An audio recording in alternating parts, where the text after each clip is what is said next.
Hi friends, welcome back to pro trader Telugu channel. So ఈవేళ మనము market యాక్చువల్గా మంచి బౌన్స్ బ్యాక్ అయితే రావడం జరిగింది ఫ్రెండ్స్. ఓకే, బట్ మధ్యలో ఎంత వాలటాలిటీ, నేను నిన్న మన వీడియో కనుక ఎవరైనా చూసినట్టయితే ఖచ్చితంగా మీకు అర్థమై ఉంటుంది. అసలు బ్యాంక్ నిఫ్టీ 100-150 పాయింట్స్ ఒక్కొక్క నిమిషంలో మూవ్ అవుతుంటే అసలు ఇంకా అలా ఇలా లేదనమాట. ఒకసారి మనం 2 చార్ట్లు చూద్దాం ఫ్రెండ్స్. ఓకే, సో అండ్ ఇంకొకటి ఏంటంటే రేపటి నుంచి నేను మోస్ట్లీ మార్కెట్ ఉన్న రోజైతే 3:30 లోపు, అంటే మార్కెట్ లైవ్లో ఉన్నప్పుడే ఫినిష్ చేసేస్తాను ఫ్రెండ్స్, వీడియో అప్లోడ్ చేసేస్తాను. ఐ మీన్ నేను ఏదైతే షేర్ చేద్దాం అనుకుంటున్నానో మన పర్టికులర్ ఛానల్లో, సో ఆ అప్డేట్ అనేది, ఆ న్యూస్ అనేది, వాట్ ఎవర్ నిఫ్టీ అవ్వచ్చు లేకపోతే స్టాక్ రిలేటెడ్ అవ్వచ్చు, అది షేర్ చేస్తాను. ఏదైనా టెక్నికల్గా స్పెసిఫిక్గా ఒక దాని మీద చెప్పాలనుకున్నప్పుడు అది వేరే నా అవైలబుల్ టైంలో షేర్ చేసుకుంటాను అంతే friends. Okay, and coming to Nifty. Okay, so Nifty ఒకసారి ఇది చూద్దాం. ఇది డెడ్ క్యాట్ బౌన్స్ అని వినే ఉంటారు. ఓకేనా, సో ఈ ఫాల్ మొత్తం ఇక్కడి నుంచి ఇక్కడి దాకా కూడా, ఈ పార్ట్ చూసారు కదా, ఇదంతా కూడా ఒకటే క్యాండిల్ ఫ్రెండ్స్. ఓకే, సో ఇదంతా కూడా రెడ్ క్యాండిలే. ఓకే, సో ఇప్పుడు గ్రీన్ క్యాండిల్ ఏదైతే ఫామ్ అవుతుందో అది బ్రేక్ చేయక ఇదిగోండి, ఇది తీయనంత వరకు కూడా రిస్కే ఫ్రెండ్స్. ఓకే, ఇది ఈ ప్రైస్ తీయాలన్నమాట. అంటే 21,800 పైకి వెళ్తేనే నిఫ్టీలో బై, లేదు అంటే ఇంకా అదే all time resistance. All time అంటే రీసెంట్, ఇంక short term wise next 3 months అవ్వచ్చు మోస్ట్లీ. ఓకే, మార్చ్ ఎండింగ్ వరకు కూడా మనకి ఇంకా ఇదే హై అయిపోద్ది. అంటే ఇది ఆల్ టైమ్ హై అవుతుంది.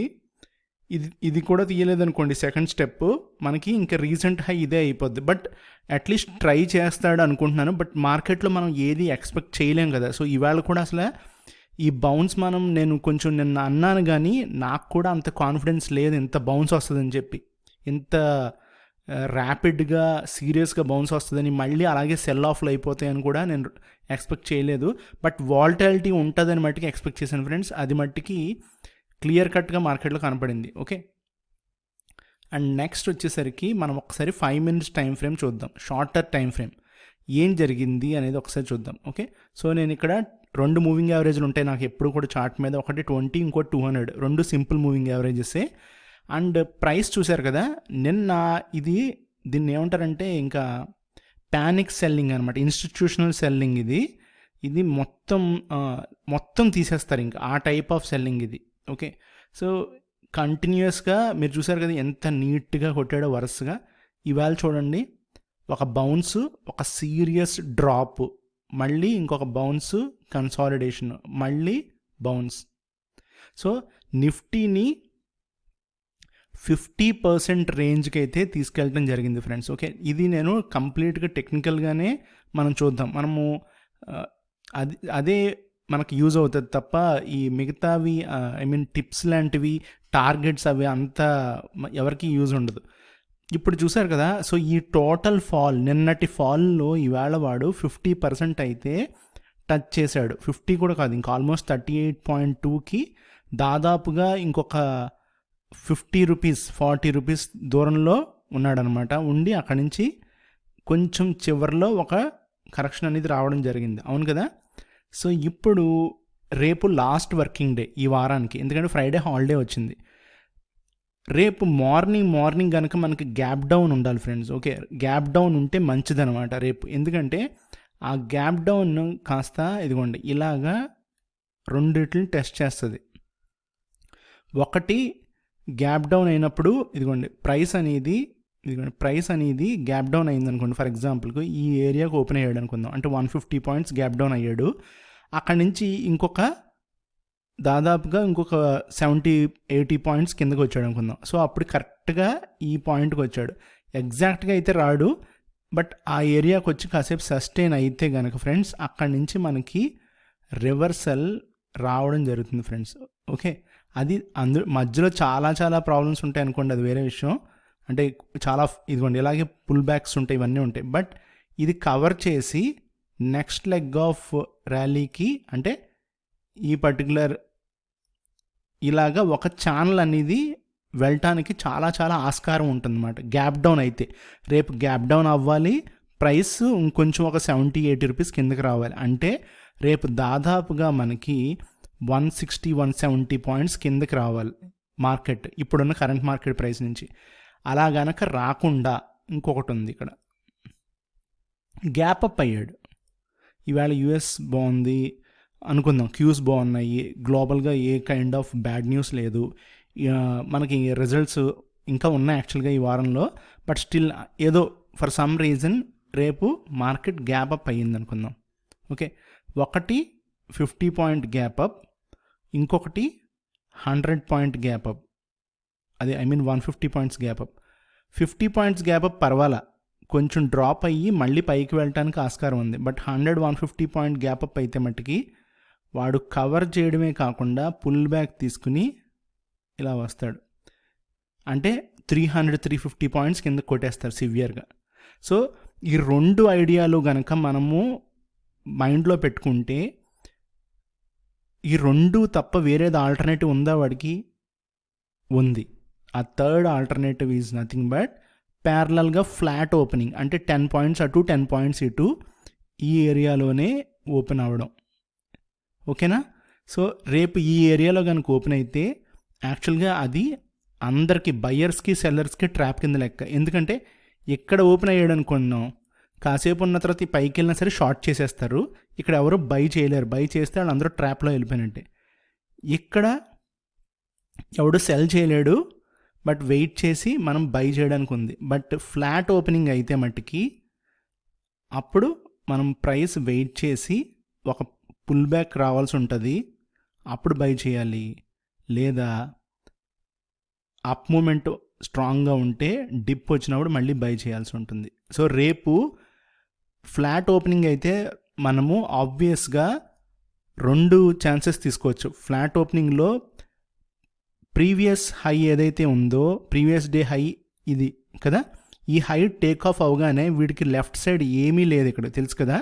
సో 38.2% టచ్ చేసి సస్టైన్ అయితే ఫ్రెండ్స్, నెక్స్ట్ టార్గెట్ ఆడికి పైన ఏదైతే ఉందో టోటల్కి వెళ్ళిపోతాడు, అంటే ఈ ఏరియాకి వెళ్ళిపోతాడు. ఓకే, సో అంటే 21,750కి వెళ్ళిపోవడానికి చాలా ఆస్కారాలు ఎక్కువ ఉన్నాయన్నమాట. సో ఇక్కడ ఓవరాల్గా మనము ఇలాగ 3 టైప్స్ ఆఫ్ ప్లాన్స్ కనుక చేసుకుంటే ఏబిసి నిఫ్టీ మీద, బ్యాంక్ నిఫ్టీ మీద కూడా మనకి ఆ 3 దాటి ఇంకేదైనా చేయగలదా? అసలు ఇంపాసిబుల్. సో ఈ 3 కనుక మనం ప్రిపేర్ చేసుకుని ఒక ట్రేడింగ్ ప్లాన్ కింద కనుక సెట్ చేసుకుంటే, ఒక స్టాప్ లాస్ మన వాట్ ఎవర్ మన ఫండ్ బట్టి, మన టోటల్ క్యాపిటల్ బట్టి అందుట్లో రిస్క్ రివార్డ్ కనుక ప్లాన్ చేసుకుంటే, ఇది ఒక set of trading plan, trading strategy కింద మనం ఎగ్జిక్యూట్ చేసుకోవచ్చు అనమాట. ఓకే, సో నేను ఆ ఉద్దేశంతోనే మీకు చెప్తున్నా. అండ్ నెక్స్ట్ కమింగ్ టు మన బ్యాంక్ నిఫ్టీకి వద్దాం. నేను ఇప్పుడు చెప్పింది నిఫ్టీ కాంట్రాక్టే ఫ్రెండ్స్, ఇప్పుడు ఎక్స్పైరీ అయ్యిదే. ఓకేనా, రేపే కదా లాస్ట్ థర్స్డే మంత్కి. సో బ్యాంక్ నిఫ్టీ చూడండి. సో బ్యాంక్ నిఫ్టీలో సేమ్ అదే ఫార్ములా ఫాల్, బట్ వీడు చూసారా ఇంకొంచెం డీప్గా వచ్చాడు కిందకి, డీప్గా. ఇది చూడండి, ఇది ఒకటా, ఇది ఆల్మోస్ట్ వచ్చాడు చూసారా డీప్గా, ఈ లెవెల్కి వచ్చాడు, మళ్ళీ ఇంకొకసారి వచ్చాడు. సో బ్యాంక్ నిఫ్టీ ఎక్కువగా టెస్ట్ చేస్తున్నాడు అనమాట. అంటే ఒక ట్రెండ్ ఫాలో అవ్వట్లా, ఒక ట్రెండ్ ఫాలో అవుతున్నాడు అంటే ఆ రోజు మట్టుకి ఇదిగోండి ఇలా ఉంటుంది, ఇన్స్టిట్యూషనల్ సెల్లింగ్ ఉంటుంది కదా. సో ఆ రోజు ఓకే, అది ఎప్పుడో 10-15 డేస్కి ఒకసారి ఇలా కంటిన్యూస్గా జరుగుతుంది తప్ప ఎవ్రీడే ఇలాగ ఉండదు. ఓకే, సో బట్ ఈవేళ కనుక మనం మార్కెట్ చూసుకుంటే బ్యాంక్ నిఫ్టీ ఆ స్పైక్స్ కానీ మీకు అసలు ఎంత వెరైటీ ఆఫ్ థింగ్స్ మనకు చూపించాడంటే వీడు. సో రేపు బ్యాంక్ నిఫ్టీ కూడా సేమ్ ప్యాటర్న్ యూస్ చేయాల్సి వస్తే మట్టుకి నిఫ్టీ కాకుండా మనము ఈ ప్రీవియస్ హై ఏదైతే ఉందో, ఇవాల్టి హైని రేపు తీస్తే తప్ప రేపు బయింగ్ అనేది లేదు ఫ్రెండ్స్ బ్యాంక్ నిఫ్టీలో. ఎందుకంటే నాకు ఎందుకో రేపు కంటిన్యూటీ సెల్లింగ్ వచ్చేస్తుందేమో అని డౌట్గా ఉంది ఓకే మార్కెట్లో. సో ఇవాళ ఒక బౌన్స్ అంటే బౌన్స్ కూడా కాదు యాక్చువల్గా, ఒక బౌన్స్ అంటే 50% తీసుకుని మళ్ళీ వాడు 2 సార్లు రీటెస్ట్ చేశాడు కదా కిందకి డౌన్ సైడ్, ఇదిగోండి ఇక్కడ. సో ఇంకా థర్డ్ టైం ఇప్పుడు ప్రైస్ కిందకి వస్తే కనుక ఫ్రెండ్స్ మీకు తెలుసు కదా ఏం జరుగుతుందో. సో ప్రైస్ ఇలా వస్తే ఏం జరుగుతుందో మీకు తెలుసు. సో థర్డ్ టైం అనేది బ్రేక్ చేయడం జరుగుతుంది. సో జరిగితే ఈ లెంత్ ఎంతైతే ఉందో ఇదే లెంత్ ఆఫ్ ఈ టోటల్ ఏదైతే ఉందో ప్రైస్ రేంజ్, ఈ రేంజ్ కిందకి వెళ్ళిపోతాడు ఏకంగా. రఫ్లీ ఇంకొక 3000 పాయింట్స్ వెళ్ళిపోవచ్చు. సారీ 3000 అంటున్నానండి, 1000 పాయింట్స్ వెళ్ళొచ్చు. సో 1000 పాయింట్స్ అంటే 44,100 సంథింగ్ అరౌండ్ దట్. సో 44,100 ఎక్కడుందో చూద్దాం సరదాగా.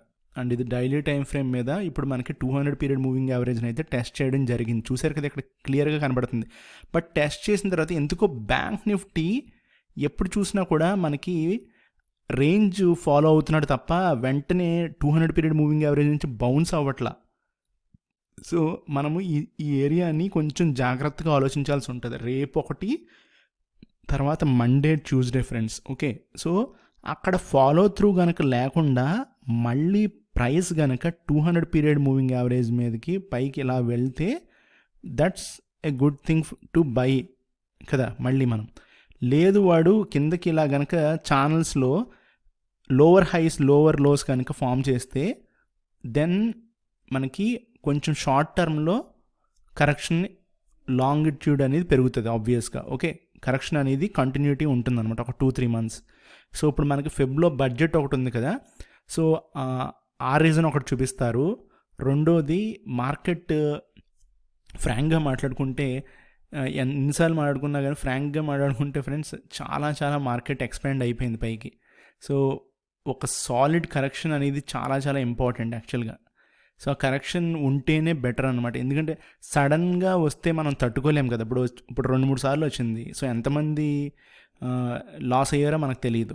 బట్ అలా సడన్గా రావడం కన్నా వీక్లీ వన్స్ లేదా 10 డేస్కి ఒకసారి మంచి కరెక్షన్ వస్తే ఆబ్వియస్గా మనకి మార్కెట్లో స్ట్రెంగ్త్ అనేది ఉంటుంది. ఇప్పుడు చూద్దాం, ఇదిగోండి ఇది బ్రేక్ అవ్వనంతవరకే ఫ్రెండ్స్ బ్యాంక్ నిఫ్టీలో ఈ లెవెల్. యాక్చువల్గా మొన్న ఇది అసలు నేను ఎక్స్పెక్ట్ చేయలేదు ఎంత సివియర్గా. అక్టోబర్ నుంచి ఒక్కసారి 8,000 పాయింట్స్ తీసుకెళ్ళాడు ఒకసారి. సో 8,000 నుంచి మళ్ళీ ఒక 4,000 పాయింట్స్ కరెక్షన్ తీసుకొచ్చాడు ఇప్పుడు కదా, 50% తీసుకొచ్చాడు. సో 42,000 దాకా వచ్చేస్తాడా అప్పుడు ప్రైస్ మనకి ఈ నెక్స్ట్ మంత్లో లేకపోతే ఈ మంత్లో, లేదా ఇక్కడ నుంచి ఆగి కంటిన్యూటీ ఉంటుందా అనేది మనకి ఈ నెక్స్ట్ వీక్ చాలా చాలా చాలా ఇంపార్టెంట్గా కనబడుతుంది నాకు. రేపు ఒకటి థర్స్డే, రేపు మట్టికి సెల్లింగ్ ఉంటే ఫ్రెండ్స్ సో 42,000 అయితే టెస్ట్ చేస్తాడు ఫ్రెండ్స్ గ్యారంటీగా. అప్పుడు రేపు కూడా కనుక సెల్లింగ్ ఉంటే రేపు ఇదిగోండి, రేపు ఖచ్చితంగా 1000 పాయింట్ కనుక సెల్లింగ్ ఉంటే బ్యాంక్ నిఫ్టీలో ఎగ్జాక్ట్గా చూశారు కదా మీరు. సో 1000 అంటే ఇంకా ఎక్కువే. సో వాళ్ళు ఎలా ఉంటారంటే టెస్టింగ్ అంటే మనకి బ్యాంక్ నిఫ్టీలో సెల్లింగ్ స్టార్ట్ అయితే సీరియస్ సెల్లింగ్ ఉంటుంది ఇంకా. ఓకే, సో రేపు గనక సెల్లింగ్ అరెస్ట్ అయింది అనుకుందాం. సో రేపు బౌన్స్ బ్యాక్ అయితే మార్కెట్ మనకి ఇవాళ లో ఏదైతే ఉందో బ్యాంక్ నిఫ్టీలో అదే లో అవుతుంది నెక్స్ట్ వీక్కి. ఓకే, సో టెక్నికల్గా మనం మాట్లాడుకుంటే 3 ప్లాన్స్ కనుక మనం ఫిక్స్ చేసుకుంటే బ్యాంక్ నిఫ్టీ మనకి 3 తప్ప వేరే చాయిస్ లేదు మార్కెట్కి కూడా. మూడిట్లో ఏదో ఒకటి ఫాలో అవ్వాలి. బట్ ఆ 3 ఫాలో అవ్వాలంటే ఫస్ట్ 15-20 మినిట్స్ మనం మార్కెట్ని జస్ట్ లైక్ మానిటర్ చేయాల్సి ఉంటుంది తప్ప మనము ఎంటర్ అయిపోకూడదు మార్కెట్లోకి అన్నమాట. ఓకే, సో అప్పుడు ఏమవుద్దంటే so 5 minutes time frame 15 minutes time ఫ్రేమ్లో మనకి వాడు ఎలాంటి ప్యాటర్న్ ఫిక్స్ అవుతున్నాడని తెలుస్తుంది అట్లీస్ట్. అంటే బౌన్స్ బ్యాక్ అవుతాడా లేదా గ్యాప్ని ఫిల్ చేస్తాడా లేదా మనకి సిపిఆర్ లెవెల్స్ని రీటెస్ట్ చేస్తాడా. ఇది ఇక్కడ ఓపెన్ అయ్యాడు కింద ప్రైస్. సో జనరల్గా ఏంటి మనం టెక్నికల్గా మాట్లాడుకుంటే ఇదిగోండి ఈ పాయింట్ నుంచి వెయిట్ చేయాలి యాక్చువల్గా. అయితే ఒక్కొక్కసారి కిందకి వచ్చేస్తాడు కదా, ఇంకా గ్యాప్ ఎక్స్టెండ్ చేస్తాడు కదా కిందకి. రాకుండా వాడు చూసారా ఫస్ట్ పాయింట్ ఏం చేశాడు, 20 పీరియడ్ మూవింగ్ యావరేజ్ని టచ్ చేశాడు. అక్కడి నుంచి అప్పర్ బ్యాండ్ తర్వాత పైవోట్. సో ఇక్కడ నుంచి బ్యాండ్కి మనకి 200 పీరియడ్ మూవింగ్ యావరేజ్ దూరంగా ఉన్నా కూడా సో సిపిఆర్ లెవెల్స్లో సెంట్రల్ పైవోట్ రేంజ్లో పైవోట్ పాయింట్కి వాడు రెస్పెక్ట్ ఇచ్చి అక్కడి నుంచి మళ్ళీ మార్కెట్ కరెక్ట్ అయింది. బ్యాంక్ నిఫ్టీ చూసారు కదా. సో మళ్ళీ ఏ లో నుంచి అయితే వెళ్ళిందో మళ్ళీ అదే లోలో. సో మనకి ఎప్పుడైతే మనం వెయిట్ చేస్తామో ఫ్రెండ్స్ మనకి ఆపర్చునిటీస్ అనేవి పెరుగుతాయి. మనం ఎంటర్ అయిపోతే మనం ఆల్రెడీ ట్రేడ్లో ఉంటాం కాబట్టి మనము దాన్ని ఎంతసేపు మోడిఫై చేసుకుందాం అనుకుంటాం తప్ప దాన్ని ఎలిమినేట్ చేసి దాన్ని డిలీట్ చేసి కొత్త ట్రేడ్ అనేది తీసుకోలేము అనమాట. Okay, thank you friends.